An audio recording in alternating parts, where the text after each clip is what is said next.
Okay, this is my project submission for the Story 3 hackathon.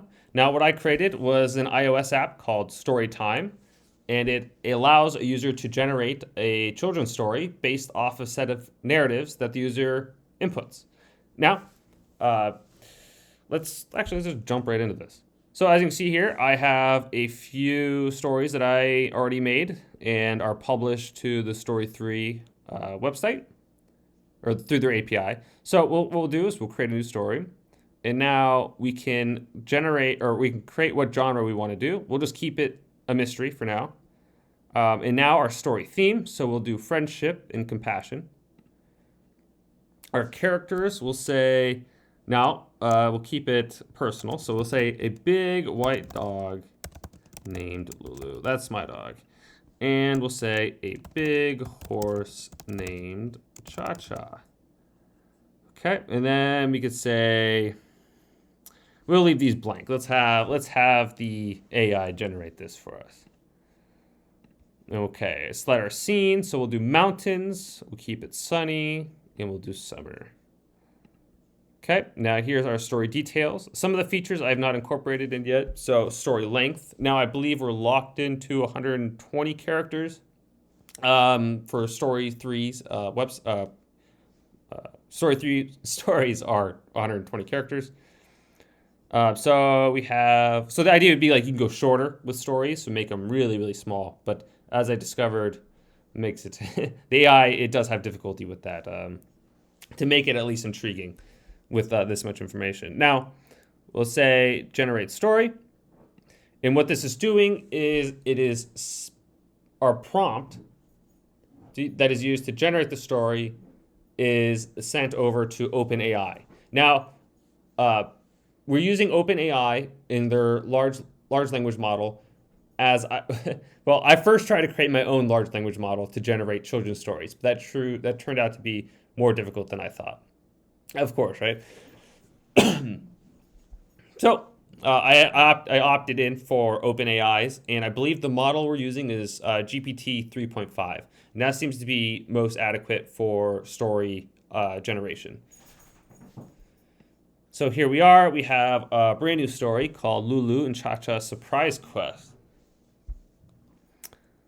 So it creates quite a fun story. I mean, it does a really good job generating these stories.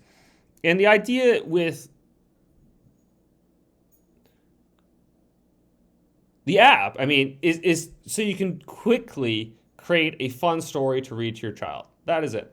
And the stories that are generated, make them personable. So have pet names, have family members.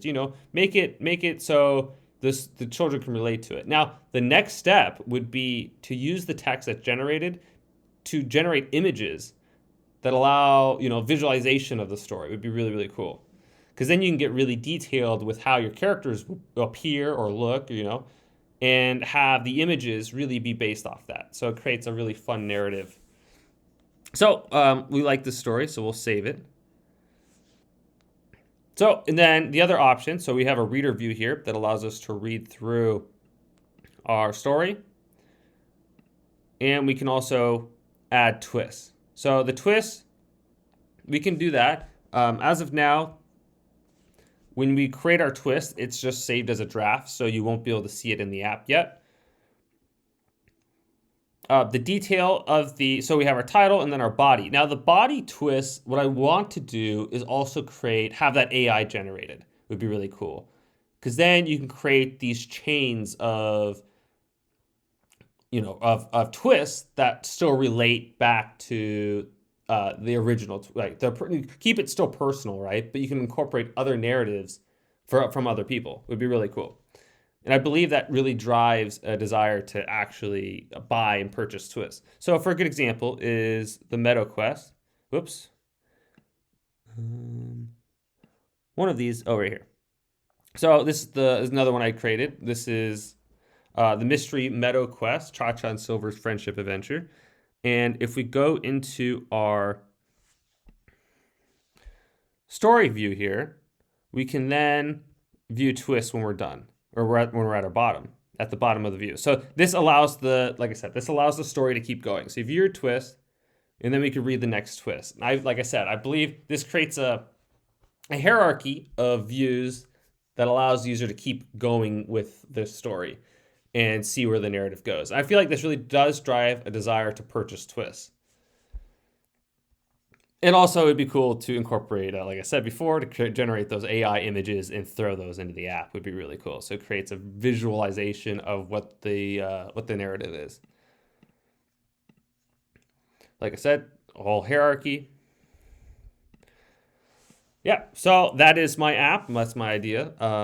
I was short on time. I just am back in school now, so I didn't have as much time as I'd like to dedicate to this app, but I did have fun building it, and it was quite a learning experience for the large language models. Trying to generate a large language model that worked for children's stories was quite a challenge. But I had fun building this. I will have this uploaded to TestFlight, which is Apple's or the iOS beta platform. So if you want to download this and use it, the app is still a little rough. I mean, building an iOS app takes time. It's not something you can do work out all the bugs and everything. So yeah, so I'll have this uploaded to TestFlight, and then the judges can view it, look at it, and yeah. So that's my app. Thanks for listening.